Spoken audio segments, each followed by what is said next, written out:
అండి. ఈరోజు నేను బిస్కెట్లను అయితే తయారు చేశానండి. ఈ బిస్కెట్లు తయారు చేయడానికి మనకి ఎక్కువ టైము పట్టదు, ఎక్కువ ఖర్చు కూడా కాదండి. నేనైతే పావు కిలో గోధుమ పిండిని తీసుకున్నానండి. అందులో 100 గ్రామ్స్ షుగర్ పౌడర్ లాగా బట్టి అయితే వేసానండి. కొంచెము నెయ్యిని కూడా వేసాను. ఈ 3 మనం బాగా అయితే కలిపేసుకోవాలండి. ఇలా కలపాలి పిండిని అయితే. కలిపిన తర్వాత గోరువెచ్చని వాటర్ని కొద్ది కొద్దిగా పోసుకుంటూ అయితే చపాతీ పిండిలాగా అయితే కలుపుకోవాలండి. మనం 15 నిమిషాలు ఈ పిండిని అయితే పక్కన పెట్టేసుకోవాలి. ఆ తర్వాత చూస్తే ఇలా తయారై ఉంటుందండి పిండి అయితే.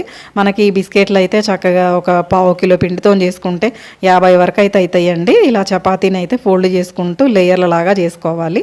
మనం ఒక చిన్న మూత తీసేసుకొని దాంతో కట్ చేసుకోవాలి. ఆ తర్వాత వీటిని డీప్ ఫ్రై అయితే ఆయిల్లో వేసి డీప్ ఫ్రై అయితే చేసుకుంటే మనకి బిస్కెట్లు అనేవి రెడీ అయిపోతాయండి. సింపుల్గా అయితే ఇలాంటివి ఇంట్లోనే చేసుకోవచ్చండి. చాలా అంటే చాలా కమ్మగా కూడా ఉంటాయి. మనకి 1 వీక్ 10 డేస్ వరకు అయితే ఖరాబ్ కూడా కావండి. Thank you.